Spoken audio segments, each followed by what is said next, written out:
Welcome back into the Play-by-Play, a sports media talk show from Awful Announcing, where we are looking ahead to 2025. I'm Brendon Kleen, a staff writer at Awful Announcing.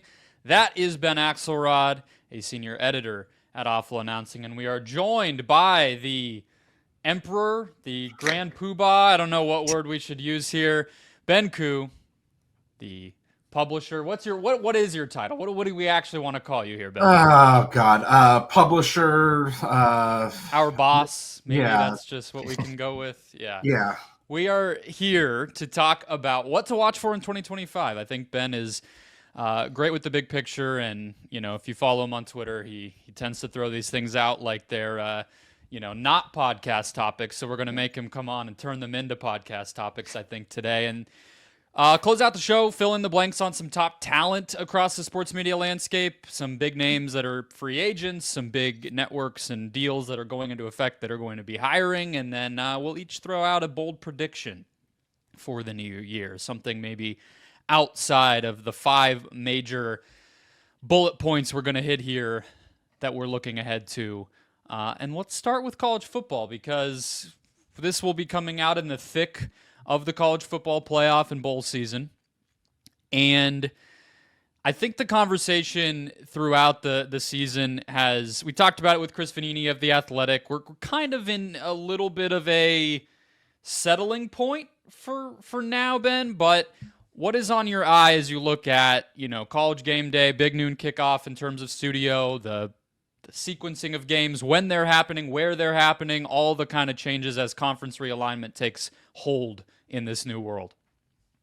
Yeah, and we have double Ben, so we might jump on each other a couple. We might need to, Axe? Do I just go Axe for one of you guys? Axe works. All right.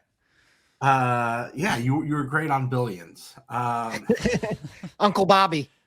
Yeah, I think Chris, you had him on. That was a great guess. But, we're in this first year, expanded playoff, realignment, and moving TV rights. And so it's the first year where we're kind of evaluating what's going to come next now that we're kind of the dust is settled. And as a long kind of a short windup, I think we've been on this 20-year march where college football was severely under optimized from a viewership standpoint. Like, we used to not even have a national championship game.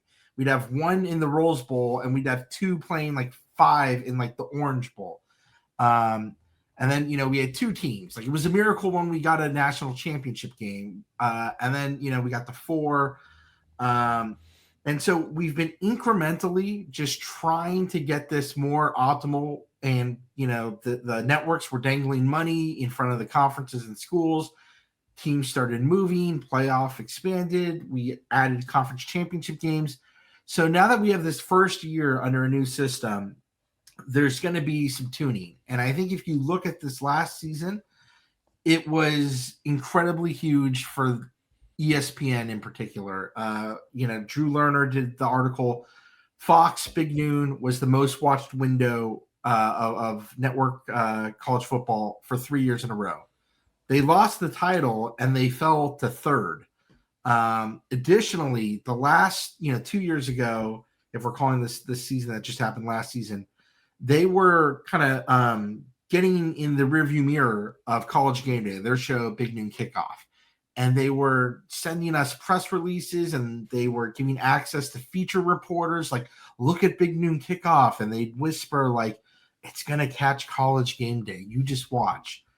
And this season, we haven't heard a peep from them. They stopped releasing ratings about how Big Noon Kickoff is. We'd have to get them through other means. So it was a big year for ESPN with adding Texas and Oklahoma, getting the CBS 3:30 games. And I think Fox now has a challenge of reacting to this new reality. They were very excited about having Friday Night Football on Fox now that SmackDown left Fox. Those games really did not pop, and Nebraska was on. They said they were excited about it. And then a couple days later, they said, we don't want to do Friday football. Ohio State and Michigan and Penn State didn't appear. And, Big Noon Kickoff was going to games like Ohio State versus Marshall, Ohio State versus Purdue, I think was another game. So for Fox, they need to kind of recalibrate because they gave ground up, and they're going to have to kind of figure out scheduling. There was reports of strain in the relationship they have with NBC and CBS, who they share Big Ten rights with. So that's kind of my first thing to watch is like, how do the non-ESPN networks, recalibrate and tune their strategy? I think another thing to look out for is conference championship games. A lot of people are now kind of pointing to them going, are these necessary with the expanded playoff? That seems to be snowballing a bit. There's money to be made there. People watch them.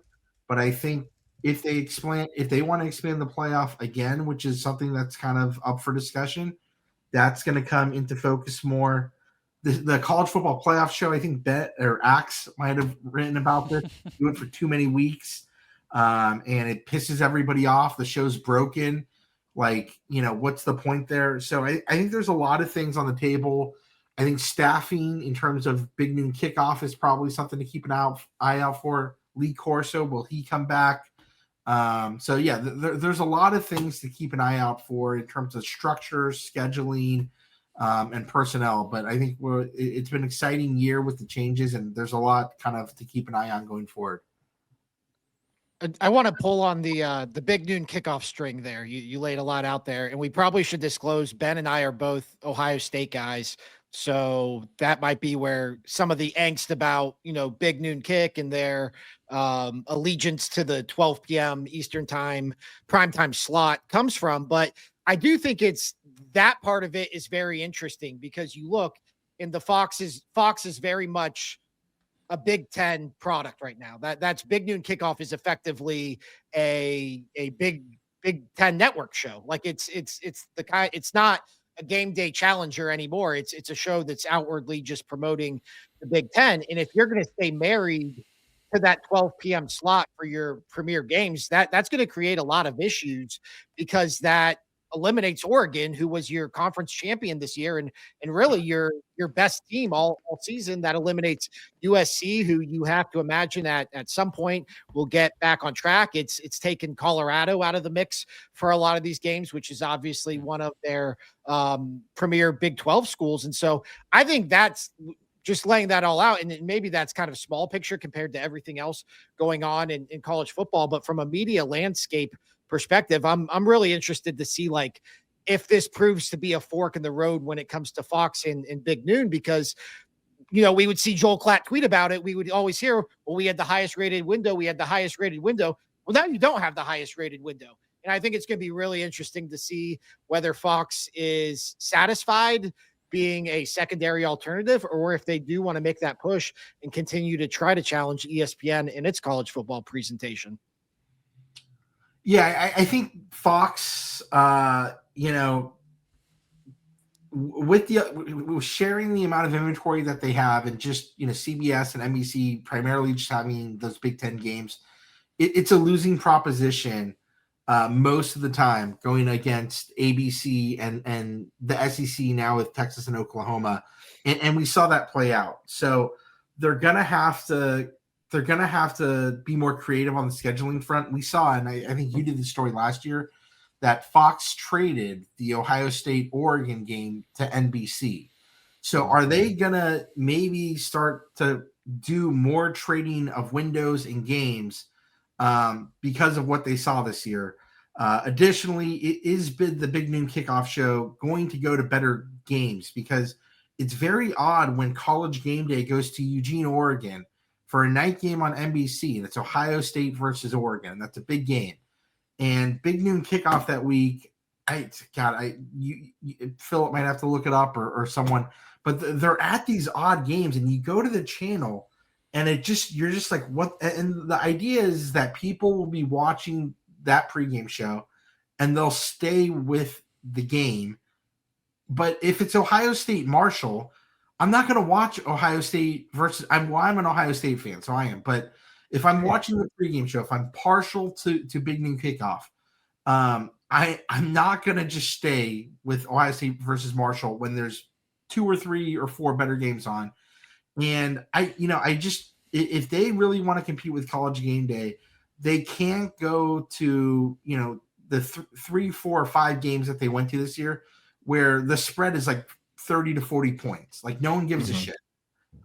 So I think they have to kind of rethink that allegiance to going to the noon game if they can't get a good noon game in on that window.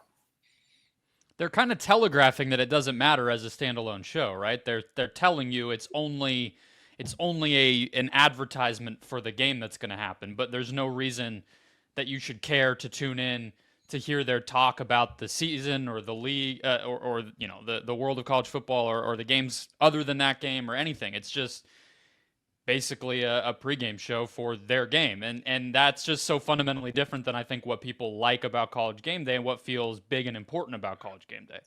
Well, I think the game day and big noon kickoff locations overlapped only twice this season. It might have happened a third time late in the season. I think it was only 2 times, though. They were both Big Ten games. And College Game Day is by and large going to be at the biggest game each week. If not, it's going to be the second, the first or second biggest game. And so the fact that they only overlap twice, I think tells you big noon kickoff is like that's not what they're in this for. And I think it's going to be interesting to see whether they shift their strategy. Last thing on this is from a talent standpoint, I feel like nobody really breaks through on big noon kickoff, right? We all know the names of the people on the show and maybe we recognize them and care, but I don't see clips going viral of anybody, whether it's something crowd related like Game Day is so good at creating, or just a take about the sport, or even getting dunked on and laughed at even. It comes and goes, it feels like. And that feels like a big problem. But I feel like college football talent works a little different than other places where you can't just say, well, they should go hire X name or Y name and they'll get that. It has to maybe be a little bit more organic, but something about the mix of people there I feel like is not quite right.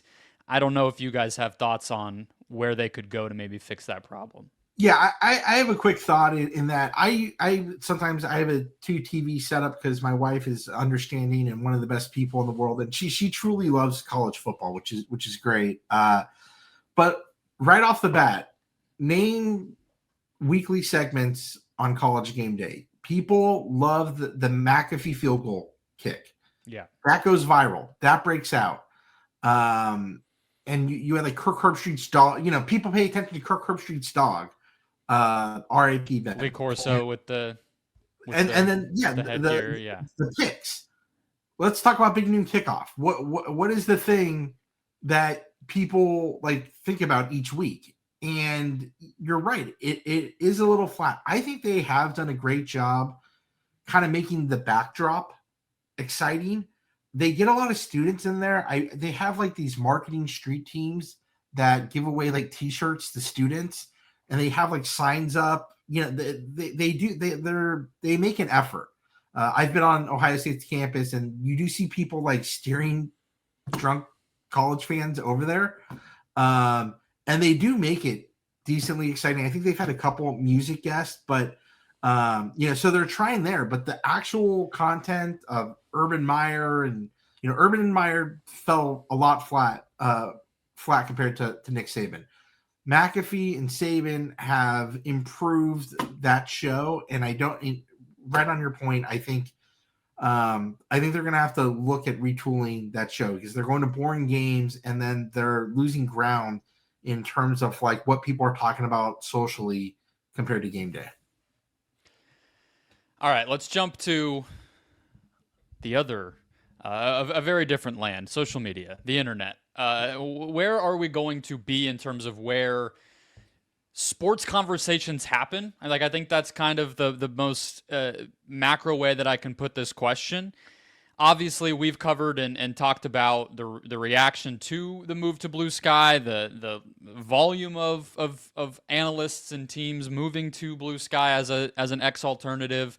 There was a Threads moment a little while ago. We're talking here as TikTok has kind of been resuscitated potentially by the Supreme Court. We're not positive about how that's all going to play out yet, but some life for them.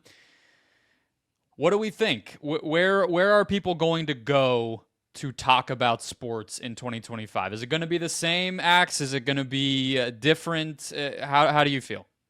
It feels like a little bit like when I was in college and Twitter was becoming a thing. And it was this thing where these up and coming journalists and people like me who were still in college were using Twitter as a tool. And there was this whole old guard of older journalists who either refused to be on Twitter or they didn't want, they weren't good at Twitter, frankly. And I feel like we're kind of there with TikTok, which is scary for me because now I feel like one of those older journalists. And it's like, I'm on TikTok. I understand the appeal of TikTok. And we post clips from the show on TikTok, which I'm actively involved in.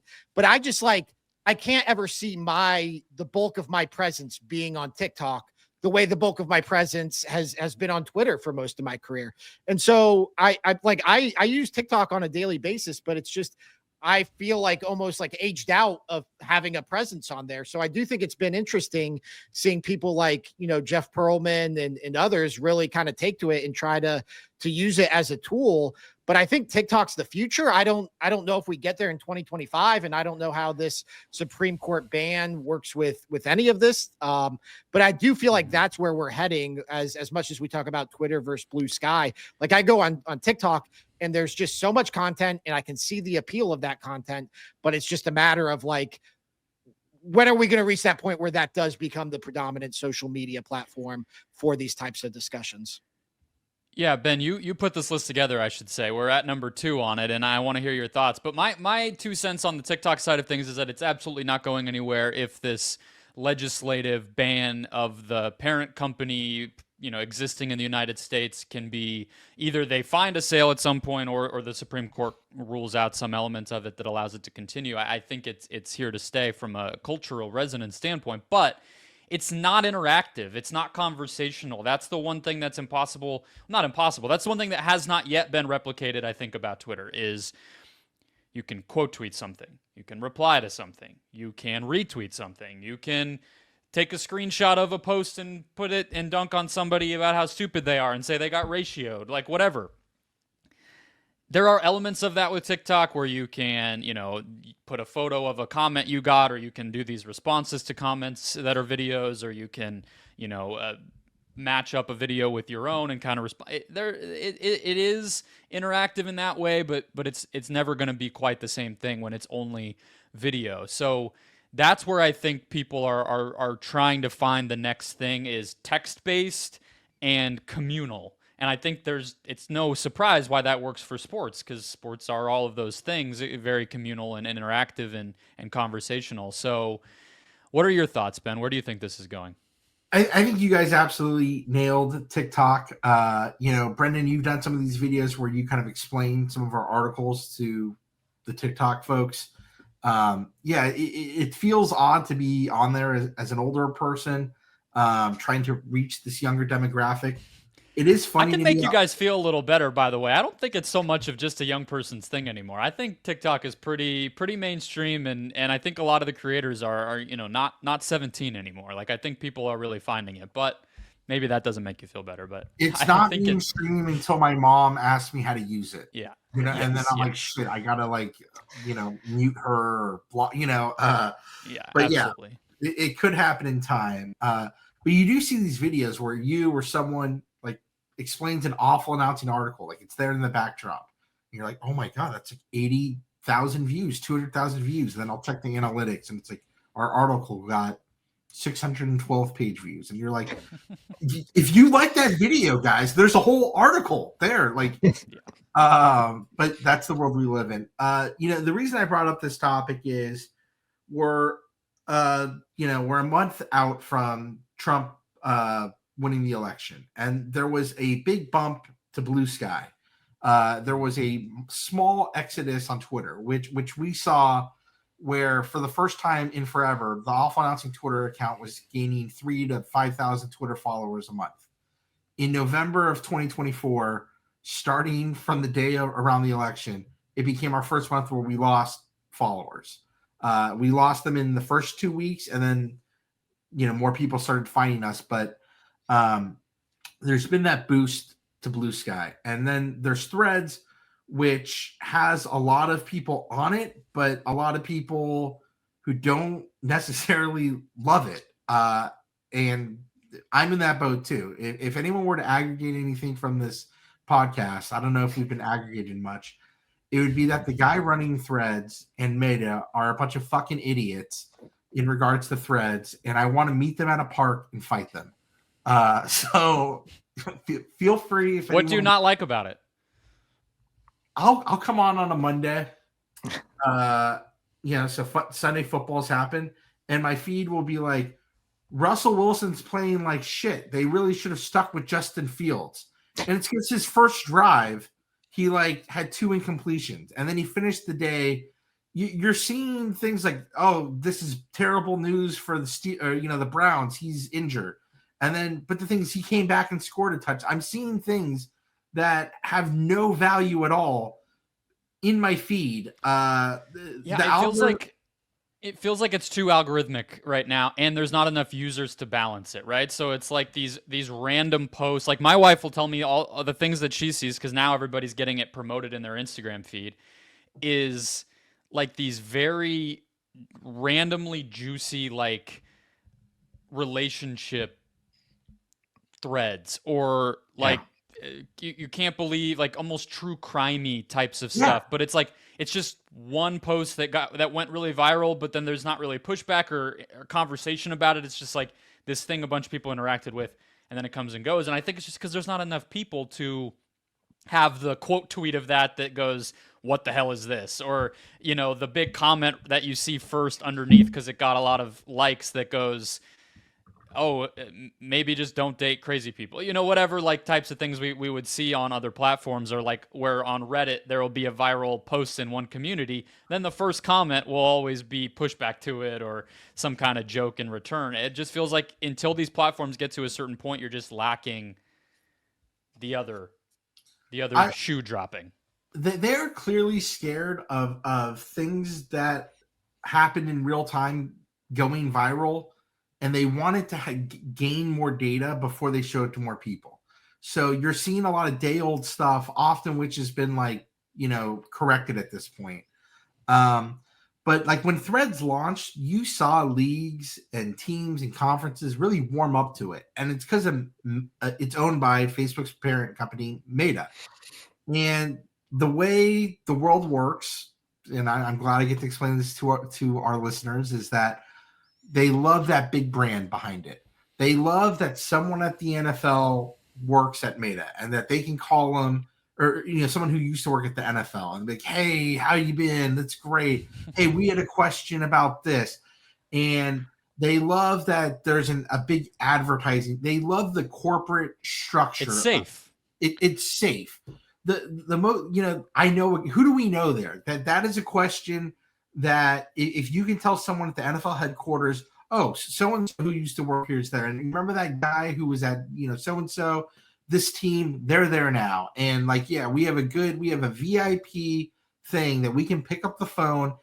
And so you saw leagues and a lot of people just like warming, rubbing their hands, being like, it's on. Like, we don't have to be dependent on this tyrant running Twitter. And they've realized it's not solving all of their problems.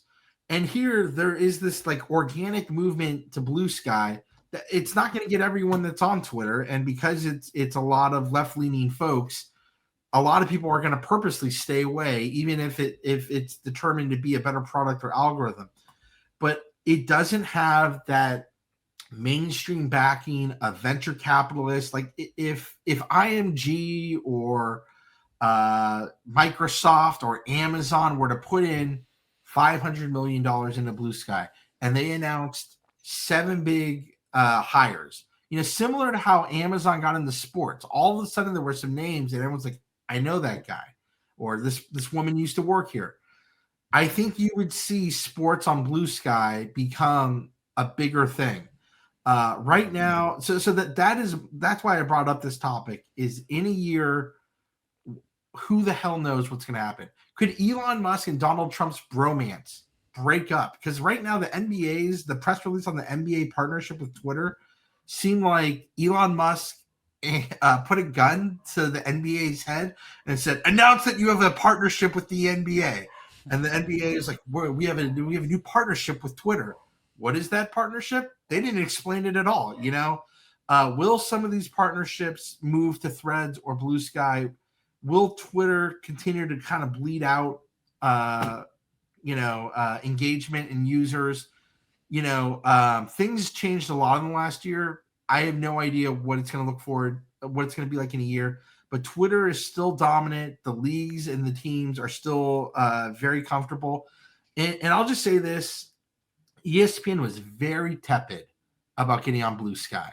They seem to know that it could piss off certain viewers who think it's like a progressive safe haven, which it is, and potentially Elon Musk himself, and politicians who just feel like love calling out Disney and ESPN.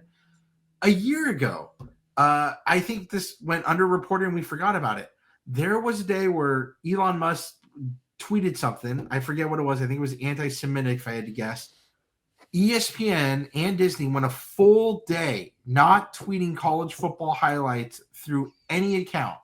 All of the social accounts, ESPN and Disney, and we were like the only one who reported this. And I talked to someone at ESPN, they're like, "Talk to Disney. This came from Disney. This was Bob Iger saying fuck you to Elon Musk and Twitter." And a year later, they're very tepid and so who knows? Things change in a year, So that is something to keep a close eye on, because I don't even have a good feel for how any of this is going to play out. Well, I think the other thing is that a year ago, when everybody was jumping to Threads, they were basically saying fuck you to Elon Musk, which was like a cool thing to do. And now saying fuck you to Elon Musk is a political statement against Donald Trump, which is the last thing these leagues and these networks want to be doing. So I think that's probably the biggest hurdle that Blue Sky is facing, is not only its reputation as a liberal safe haven and basically the lib version of Twitter, it's that these leagues don't want to be actively promoting what would effectively be a big middle finger to Donald Trump's best friend. So I think that's, you mentioned what could happen in a year. If we do see the Donald Trump and Elon Musk bromance break up, that to me would be probably the biggest thing that could work in Blue Sky's favor. Yeah, I think my final 2 cents on this, separate from Blue Sky and the cultural kind of conversation around it and everything else, would just be that I don't ascribe to the idea that, being pro free speech is only the things that I think should be out there. And I do think there is something to be said for the attractiveness of Twitter and Reddit. I think also you probably could say this about not being afraid of news, right? Facebook had this reckoning that bled over to Instagram that, like Ben was saying a minute ago, we're not going to touch that stuff until it's been over the top vetted, and preferably let's not even touch it at all, and let's just have people see memes of cats and whatever. And that's fine for some audiences, but there's a good portion of people who want to find information. And so you could bicker and quibble about what is being promoted on X and whether you think it's right or wrong, and that's a good conversation. But it's there, and I know when I log on, I can get that stuff. Blue Sky, we'll see. I still see a lot of similar to what we were talking about with Threads. When I log on to Blue Sky, a lot of the stuff I'm seeing is kind of goofy and nonsense, and it just doesn't really get my attention or stimulate me right now. Not to mention logistically, or I guess more technically, I should say, the video quality, the video length, the user interface and experience, just not up to snuff with a lot of these other platforms yet. All right. Third trend to be watching for heading into 2025, courtesy of Ben Koo. How will things go with the NBA and their new partners, right? So 11-year, $76 billion deal. We're talking right now at a time when any conversation that's not on an NBA exclusive studio show is entirely negative. The sky is falling. Ben and I talked about that in a mid-December episode of this podcast. But in the new year, we will get Inside the NBA to ESPN in some form. We will get NBC and Amazon broadcasting NBA games starting in October, and a whole lot of musical chairs in terms of who the people are that are doing that broadcasting. Maybe most importantly, and a good starting point being on Inside the NBA. And I have a fill in the blank for this show. Maybe we'll just nix it and do it here. But Charles Barkley wants to keep generating headlines about his future. I don't even know what to make of that. Shaquille O'Neal is not under contract, and we don't know exactly what the arrangement will be with ESPN. So what do we think about the future of probably the property most associated with this league heading into a big inflection point for it in 2025, Ben? Yeah, great way to introduce this. If we take a step back, I feel like from a media perspective, the NBA has been with ESPN and Turner for so long, and people have really harped on like the pregame show for ESPN. But and there's been some churn with the announcers, but things have been largely pretty smooth, especially on the Turner front. So now we're introducing new pregame shows, new sets of announcers. It's going to be disruptive, and I feel like if it can just be mostly quiet, that would be a win because they'll get better.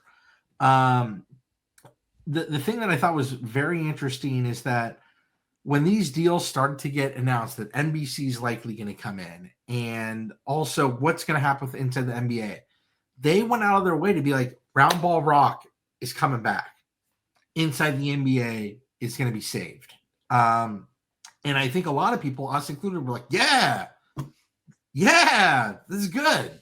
Okay, like this is going to be better than before. But now we have these like reports that they're like negotiating with John Tesh.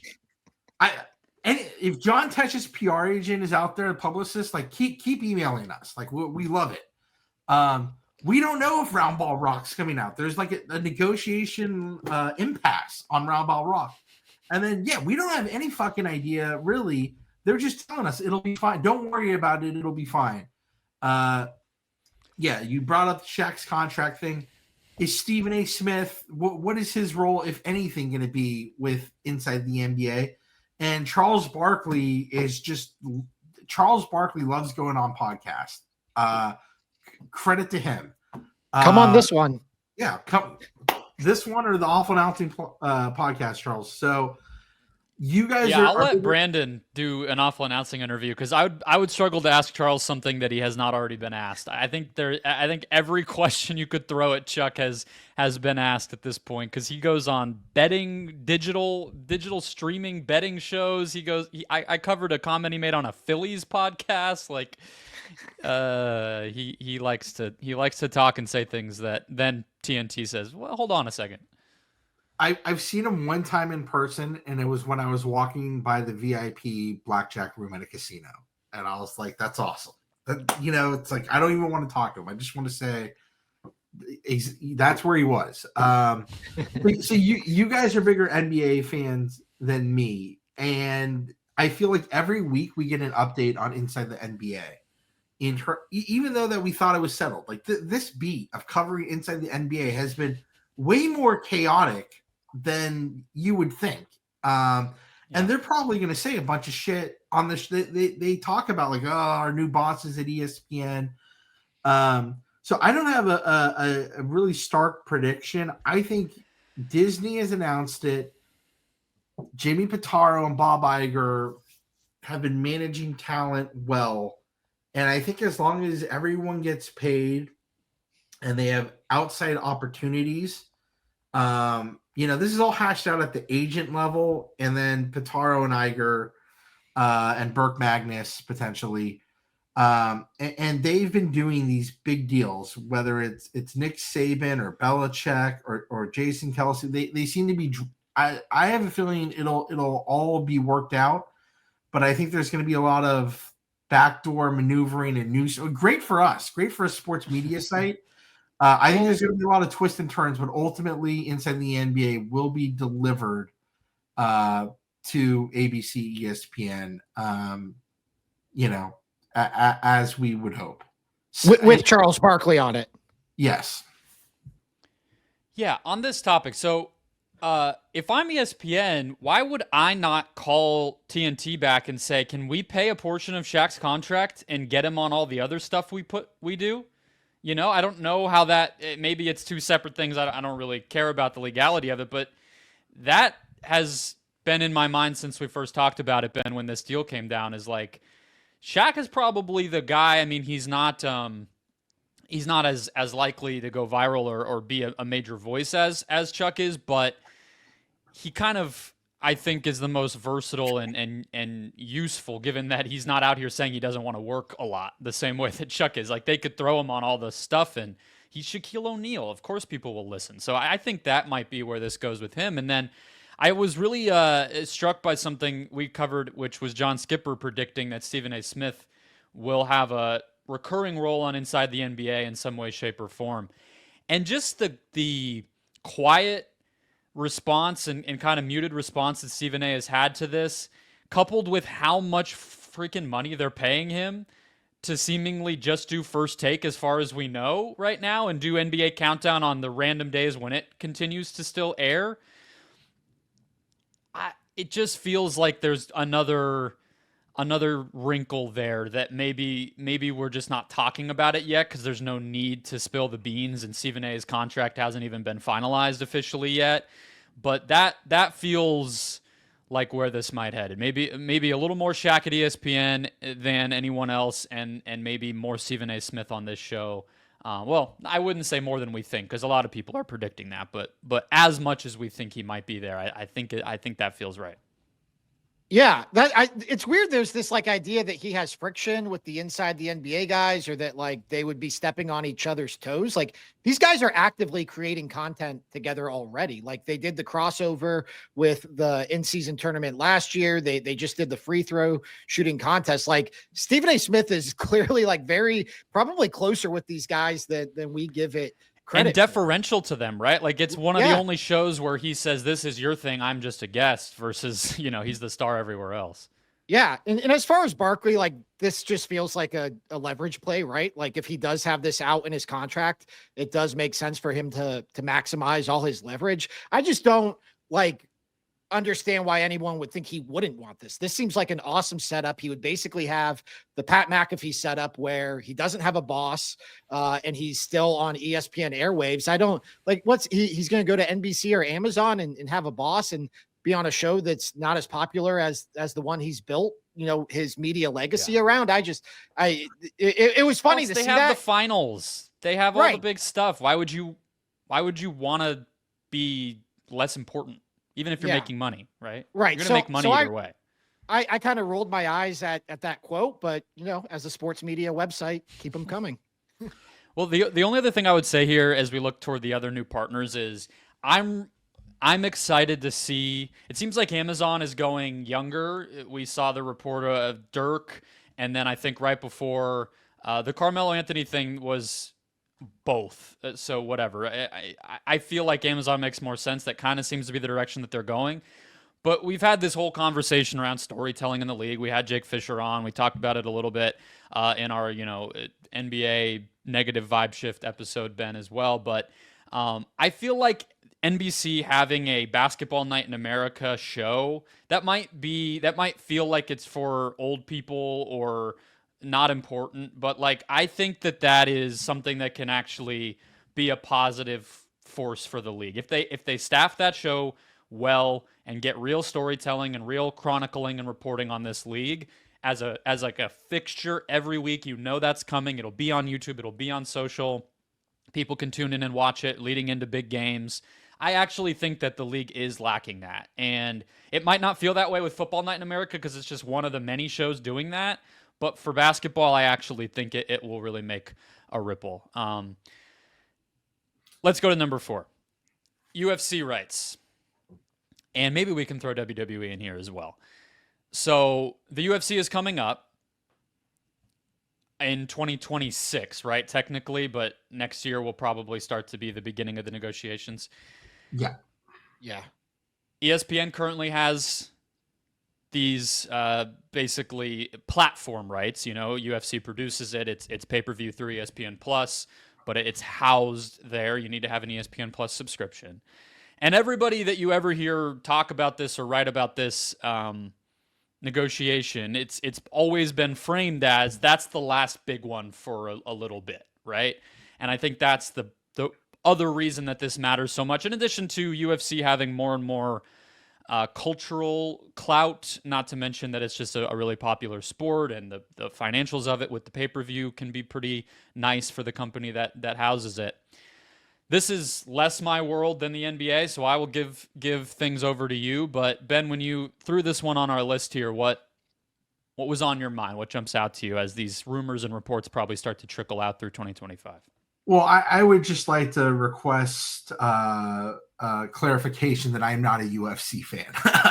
Not that I dislike it, but I don't watch it much. But yeah, it's a great question. Why does this make the list? It's not a major one of the first 4 or 5 kind of sports.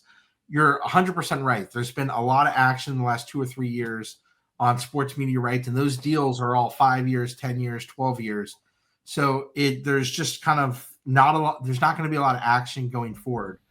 The UFC thing is interesting because of 2 things. One, it is a huge part of the ESPN Plus strategy. They announced ESPN, a little before 20. I think their deal with got done in 2019 with the UFC, and ESPN Plus was small.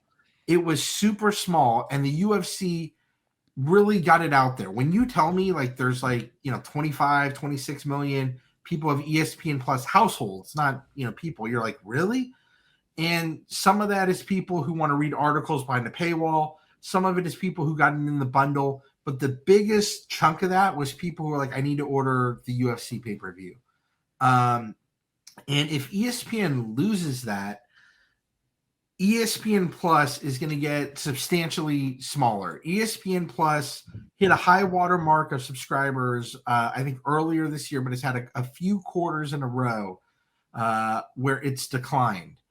And so the question is now when they're launching what they call Flagship, the ESPN, where you're going to pay $25 to $30, and if you don't have cable, you're going to get access to everything ESPN. They have been quiet about, is this going to be like an added thing on top of that? Is it going to be put into that? Are we going to do away with it? And so that's the big thing here is if they don't renew the UFC in a similar deal, I think there's going to be more chatter out there that ESPN Plus is going to no longer be the focus that it is, and it's going to be either kind of bundled into an existing Disney or ESPN product, or going to be some type of they're going to have to change the offering. If they renew, I think there's a lot of signs that ESPN Plus is probably going to continue on as its own standalone thing. And the other part of this is just that Netflix is there. They just did TKO just did their deal with the WWE. TKO also owns the UFC. If that goes well and the numbers for the WWE are good, the production's good, the streaming quality is good, a lot of people think they're gonna be very aggressive, and there's been some comments out there on both sides that they're gonna be very interested, and that's gonna be wrestling. They just have these NFL games. This is gonna kind of mint Netflix is like, yeah, we're here for sports, like for real. So there's other rumored people to companies to be interested, but it looks like Disney versus UFC, and then there's some smoke out there that they're just going to do some type of split, which would be great for the UFC. And I would probably, I would think that might be how it lands. There hasn't been much out there. But yeah, is Netflix going to get this or a chunk of this and become a real, similar to Amazon has really kind of become? Is ESPN going to lose this and their kind of streaming future with ESPN Plus changes a lot? The corporate strategies of ESPN and Netflix really kind of, the impact's going to be pretty significant to their corporate strategies based on how this goes. Even though it's just, the UFC is not as big as other things, it comes at a time where it's a big factor in their ongoing strategy going forward. It makes sense for a few reasons, right? Yes, Netflix likes to put things out that are produced by other people. That has been one of the through lines, even with these NFL games. Of course, that could change over time, but for now, in this year one on Christmas, it will be, or maybe by the time this goes up, it will have been by CBS, produced technically by CBS, and obviously the fights are kind of a partnership, and WWE does their own stuff, so it fits kind of the technical strategy that they've gone with, in addition to just being a nice sister property to be the home of fight sports, if you kind of want to think of it that way. I don't really know of another place that this makes sense, but when you say split, Ben, you mean like UFC just puts the streaming service together and does it themselves, or what were you thinking when you said split? I think there's some chatter out there that ESPN will retain like a half of the UFC package, and that Netflix will get like kind of a secondary. Oh, so package. split it into multiple packages. Yeah, Yeah, for sure. I think ESPN loves the fact that, hey, you want to watch pay-per-view, you got to have ESPN Plus. We're just going to take a couple bucks from you a month, and feel free to use us. But I think Netflix is potentially going to want more regular shows, and there will be some type of kind of. If I had to guess, and there's been a little bit of smoke out there, I feel like that is maybe where this is headed, but that's mostly conjecture.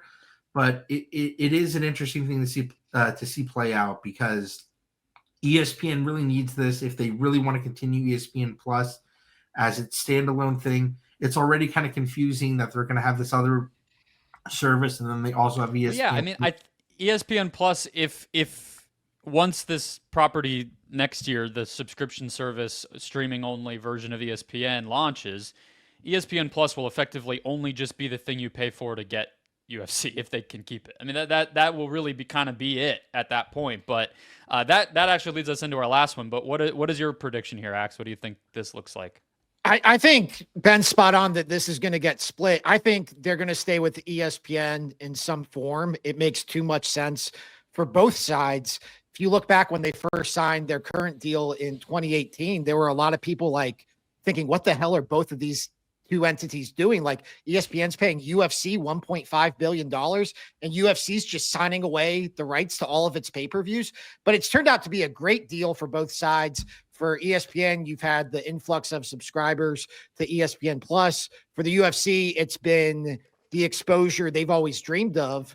And I think you look at TKO, their parent company, the parent company of WWE and UFC, they just did their media rights deal for WWE this last year, and they split it between broadcast on the CW, streaming on Netflix, and traditional cable on USA.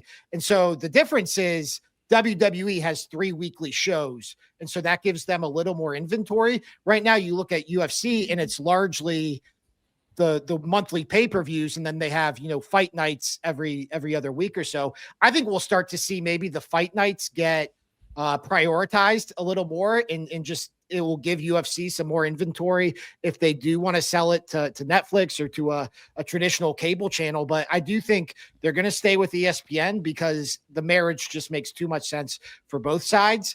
And I do think we'll start to see them split it out, because that's been TKO's MO from what we've seen and how they've handled WWE.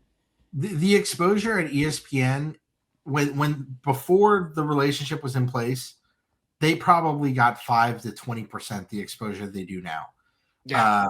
That's the reality for TKO and the UFC, is that if they totally leave ESPN, you are not going to see them talking UFC nearly as much. It's gonna recede to a much smaller amount of time talking about the sport. Dana White not going to be on First Take. Probably. Dana White, they show fights ahead of the pay-per-view on some nights. They interview the fighters. There's sometimes you're watching Sports Center, it's been a busy night of sports, and they're not talking about the busy night of sports. They're like, in half an hour, 2 guys that you have never heard about are about to fight. Go sign up. And you're like, there was a huge game that just came down to like a field goal, and there's a field storming, and this coach is swearing at refs, and you're like hyping this fight that I didn't even know was happening. So, Yeah. that's why I think a split is likely, and I think that would be a big win for the UFC if they can land on that option.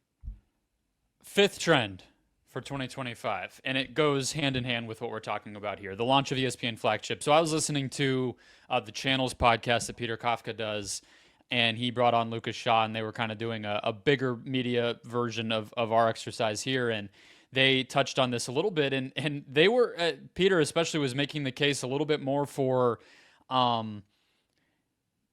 the dynamics around this ESPN Flagship standalone streaming subscription app that ESPN is going to launch probably August, September next year, that you kind of understand the thinking behind Venue more when you start to really calculate out what ESPN is going to be trying to do with just ESPN from a pricing standpoint.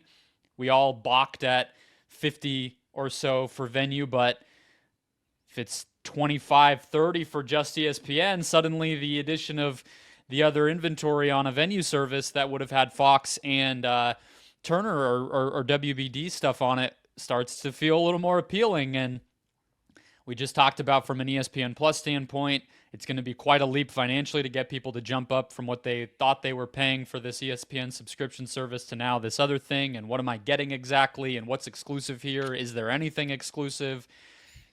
YouTube TV, these other services you can just pay for instead and get everything for, frankly, not too much more.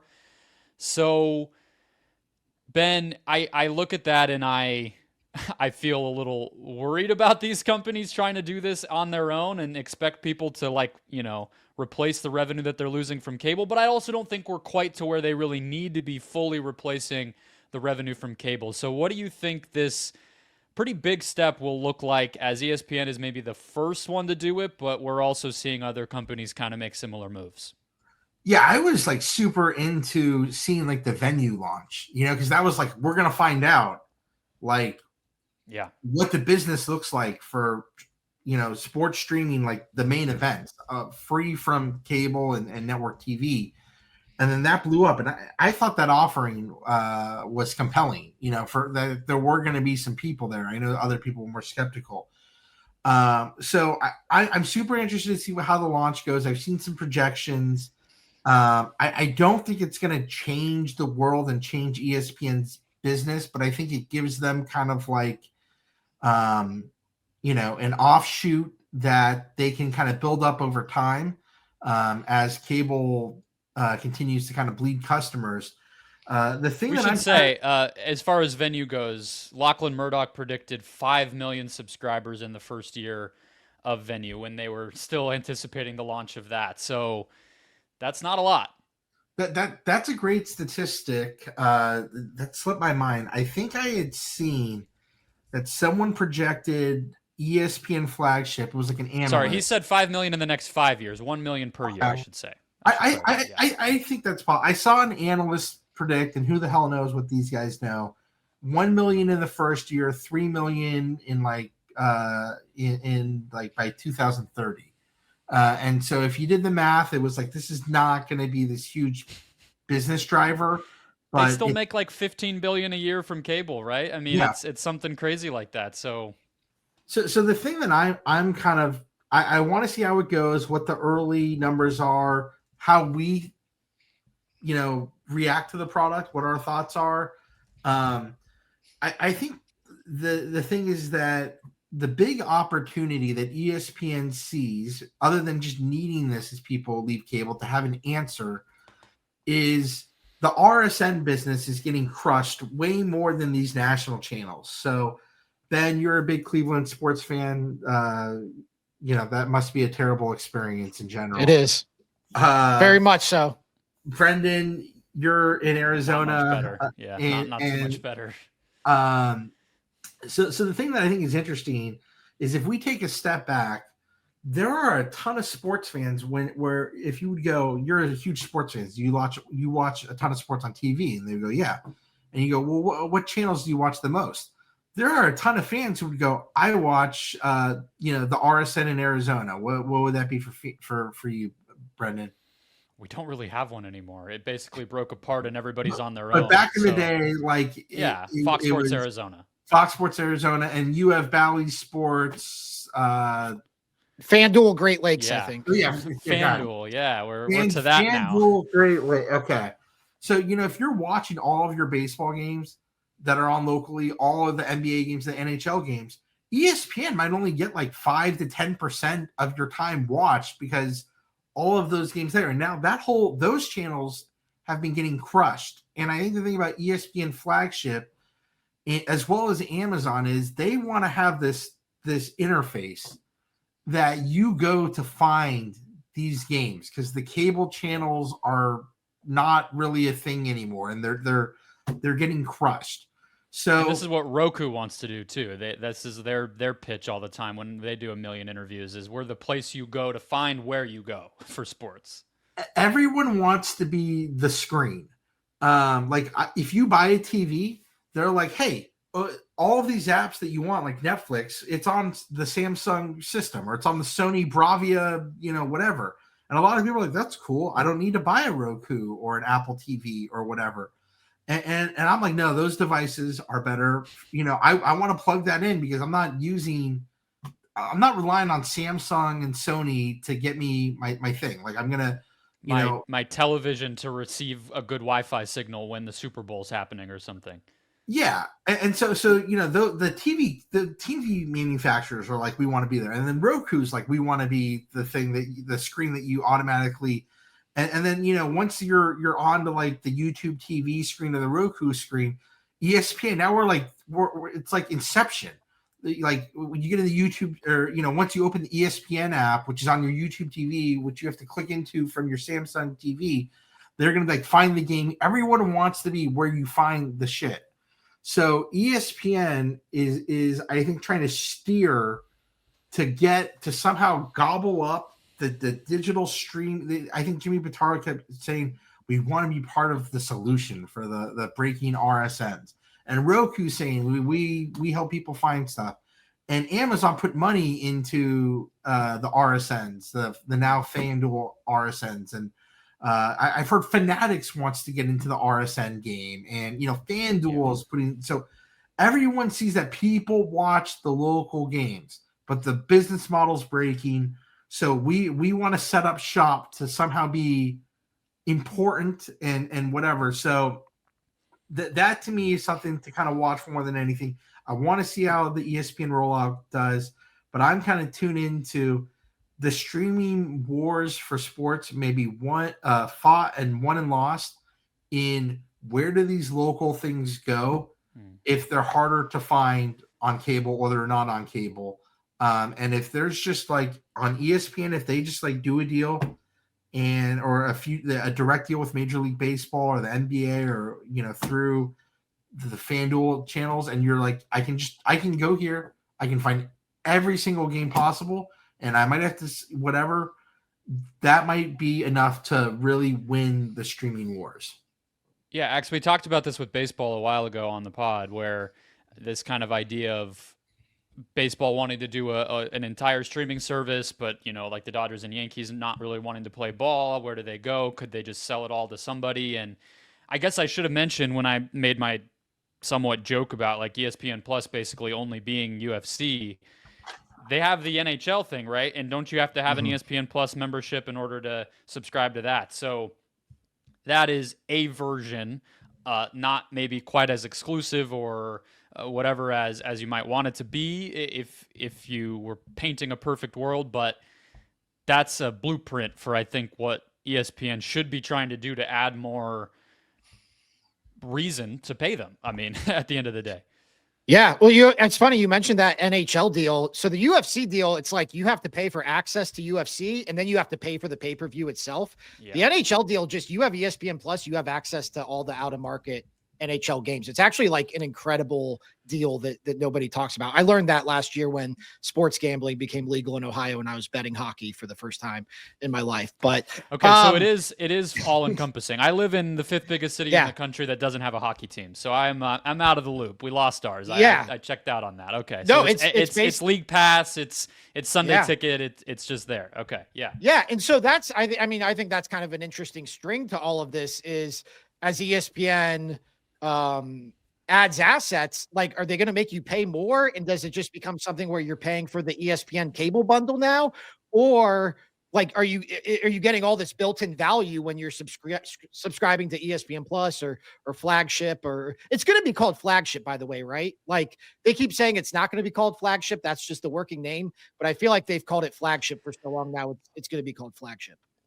It's kind of already sticking, but when they didn't go with Spulu, so that's good. They dropped that for Venue, so maybe there is hope to ditch the thing that initially comes at you. But Peter Kafka, when as I mentioned, they were talking about this, he just said call it ESPN, and I tend to agree. Yeah. Just tell people they're getting ESPN, and that's what they'll pay for, and that's pretty easy sell. But yeah, I think that this if history's told us anything on the topic of, I mentioned YouTube TV or some of these other streaming services, they're going to start at 25, and then by the end of 2026, it'll cost $50, and they'll just keep, getting you closer to what they really want to be charging you. But let's close out here. Let's go a little rapid fire through some of these. I have fill in the blanks. I'll cut inside the NBA for a few of the top talent negotiations that we didn't super get to as we were more in the big picture, and then we'll each 60 seconds give a bold prediction for 2025 here. But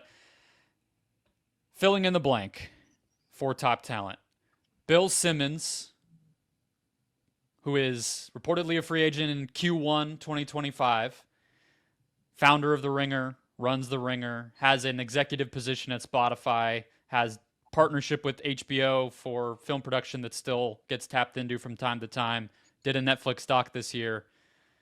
Bill Simmons ends up where, Ben Axelrod? I think he stays at Spotify. It seems like he's one of the key talents they've invested in. And this annoying thing where his video version of his podcast pops up every time I watch his podcast. Thank you for letting me know I could turn that off. But it seemed like I think Spotify. I feel like if there was enough bad blood there, we'd be hearing more about it. But Bill isn't exactly tight-lipped. No.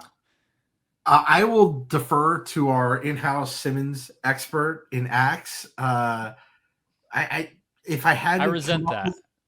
I might have to fight for it. All right, hey. Well, I think a second. I don't know. Amazon could be. I feel like Amazon's going to start making some moves, and maybe there's something there, or maybe that's just he has some type of side deal, kind of similar to his HBO thing. But I think Axe's point that we'd be hearing more about suitors for Bill Simmons at this point. I think some of that would be playing out in public if we were headed towards him departing.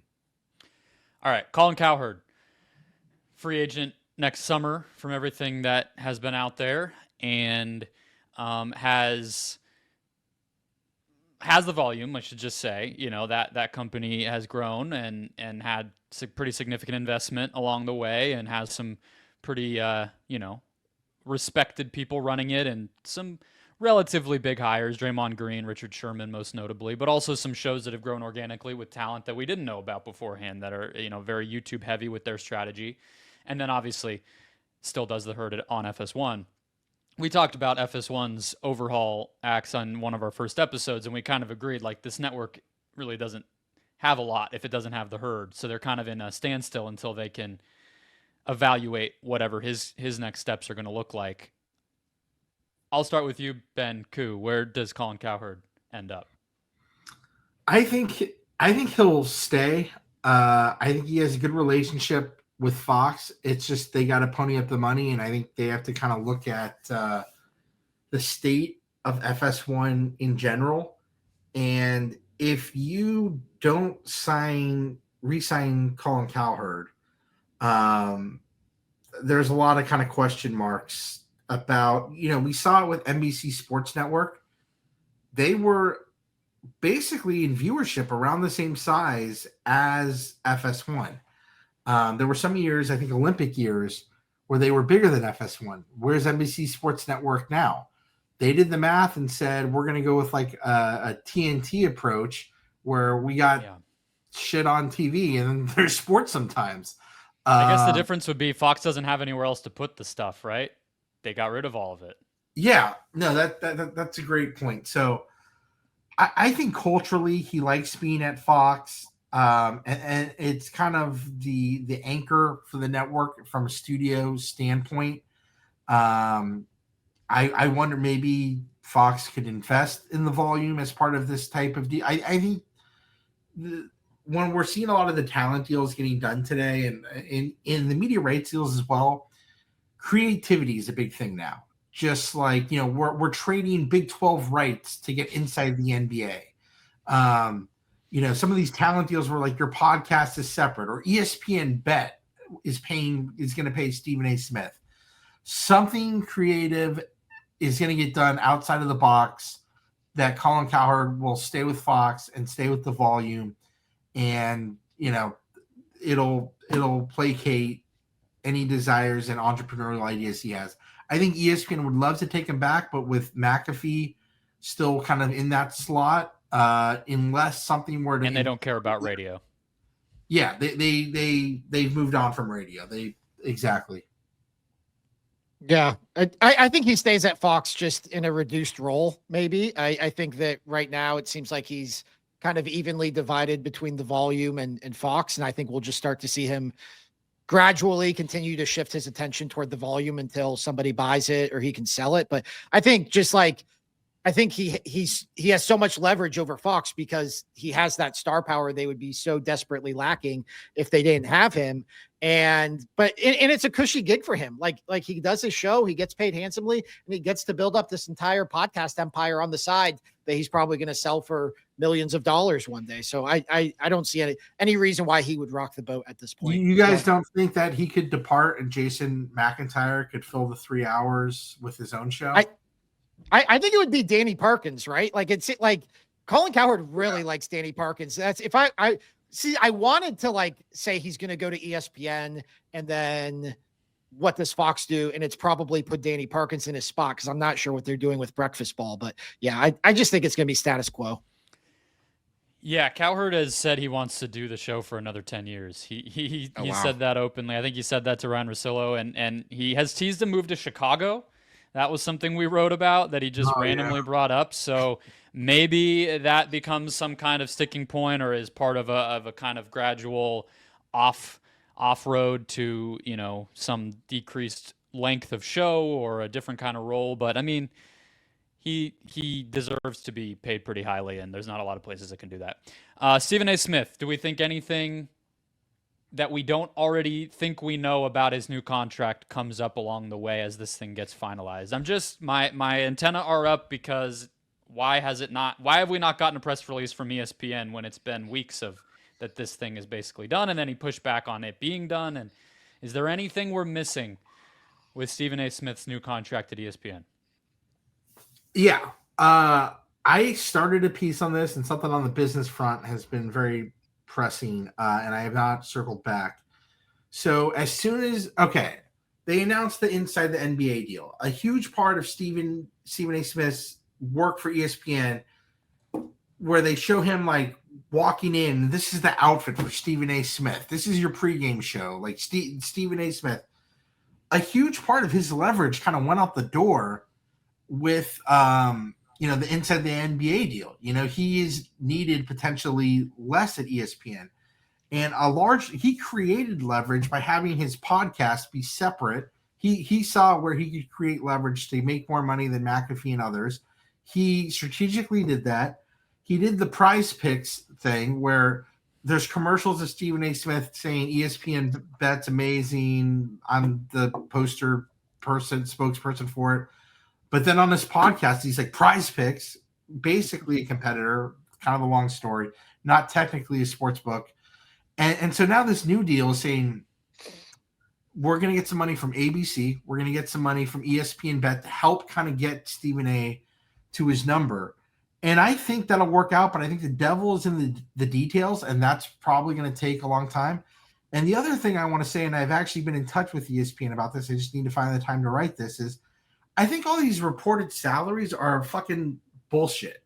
And the reason I'll say this is we did an article a few years ago that said, look at Woj's press release, look at Aikman and Joe Buck, and I think it was look at Schefter.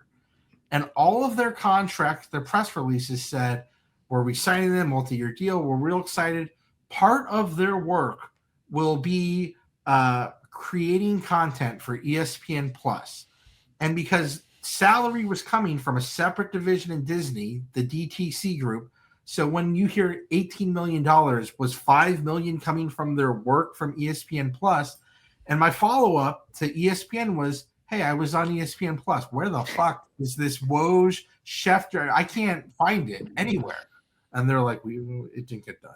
So did maybe it's for Aikman going on PTI like once every 2 weeks. Maybe that's where what the $5 million there's some type of swapper. So when I hear different groups are passing the hat around to pay this to pay Stephen A. Smith's $20 million, $25 million salary, I think, and we're guilty of this. We hear a number which is not communicated from ESPN. Yeah. It's communicated from an agent, and it's just like if you did your Black Friday shopping, up to 60% off. This is up to. Everything is up to. Yeah. No one's getting this money, and like we don't. Scott Van Pelt is now doing Monday Night Countdown. He wasn't doing that last year. He ain't doing it for free. Mike Greenberg is now doing. What is he? He just added Sunday Night Countdown. Yeah, so the Sunday morning show. He got more money. These deals are fluid. And when they say someone is doing something and they're going to make this amount of money, if you hear multiple groups are putting in different amount of money, it's up to. If ABC buys his documentary, if he does his appearances on ABC News, if he fills in for Kimmel for 2 weeks in August, yeah, or whatever. So that deal is going to get done, but they are working out all those details, and that was just my whole thing. And it's not directed at Stephen A. Smith or ESPN. It's that we just say a number, and that number is the number. And these numbers are fucking bullshit. And yeah. I think that is a great prediction, and I don't have anything better to add. Let's go to Tom Brady. Yeah. I'll just throw this one at you, Ben, because I think Axe and I have given our takes. We both think he's one and done. What do you think? Oh. He'll be back. Okay.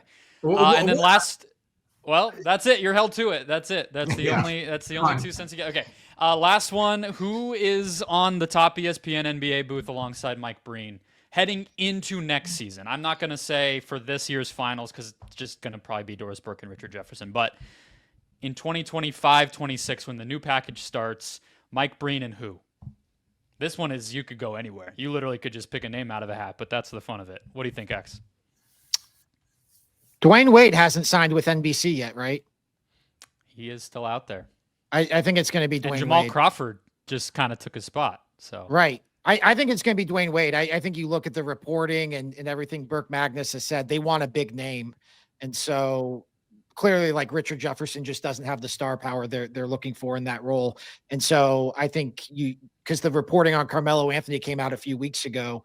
And so if Carmelo winds up at NBC or Amazon, I just think Dwayne Wade, like he fits ESPN a little bit. He's like he's a Hall of Famer. Like I think he fits what they're looking for. He has experience. So I think it'll be Dwayne Wade. Axe talked me into Dwayne Wade. I would kind of bet on status quo, but I think Axe, I think that's a good second, 1A and 1B. I think if they get into a good groove and Doris and Breen kind of advocate for Jefferson a little bit, I could see that carrying into the new deal. It seems like behind the scenes, as much as, I actually do like Doris Burke. Genuinely, I don't, I know people have different opinions. I wrote about her, and I think she's a good broadcaster. It doesn't feel like ESPN is absolutely settled on it being her either, Yeah. And so that's why I thought that it was an interesting conversation. But I think they would love for it to be a coach. I just don't think that there is one out there that they're going to get who Oh, makes a lot of sense. They're They very tried. they're very scarred from the Doc Rivers experience. If you read between the lines, How about I would bring think on so. Lawrence Fishburne pretending to be Doc Rivers? why not? I would, yeah. I mean, it's like it would be cool if they could get one of these guys. Like, could they get like Jay Wright or something? But they're not going to get him for NBA. There's just not an NBA coach who makes sense. Okay. Yeah. Last but not least, 60-second bold prediction for 2025. I'll go first. I think that we will see more Pat McAfee type deals. If you look at what Omaha and ESPN2 did, putting podcasts on air. If you look at Netflix doing a John Mulaney show, if you look at ESPN doing a Jason Kelsey late night show, I think we will see more things that feel like digital going on to broadcast television. And it'll be interesting from my standpoint to see who goes back to being not free first of the big shows. Does ESPN Plus buy Nightcap or something from Shannon Sharp? Or at what point do we start to hear those rumors? Because I definitely think that's coming in, not even just in sports, but honestly, at CNN or MSNBC or whatever in addition to that. But that's my prediction, is we at least hear the first kind of rumblings of that happening, if not a big deal like that happening in 2025. Axe, what you got? I think we're going to see a new NFL media package. I think we're going to see a weekly international game. By the time you hear this, the Netflix doubleheader will have already happened. We're recording this before that happens. Assuming that's not as big of a disaster as Tyson Paul was, I would think Netflix is in the running. I think if you look at the way the NFL has promoted their upcoming, or by the time you hear this, it will have already happened, the Christmas Day games on Netflix. Like, the NFL is very into Netflix. So I think we're going to see a weekly international NFL game, all 18 weeks, maybe 17 weeks. Maybe they skip it for the final week of the regular season. But I just think the NFL, they're kind of into franchising these kind of different entities that they have. And if you can create a fourth window on a Sunday and go from 9:30 to AM to 11:30 midnight, I think that's what the NFL wants. Is the NFL wants to own Sunday, and this is kind of the last piece of the puzzle for them. I love that prediction, Axe. I will say, this little chatter behind the scenes, the networks fucking hate those early games because no one watches the pregame shows, and they make a good chunk of money on the pregame shows. And as these games keep appearing, they're losing money, even though it has nothing to do with their channel. But the NFL doesn't give a shit. Love the prediction. I have kind of a smaller prediction. I think we're going to have our last year this upcoming season of Al Michaels and Kirk Herbstreit.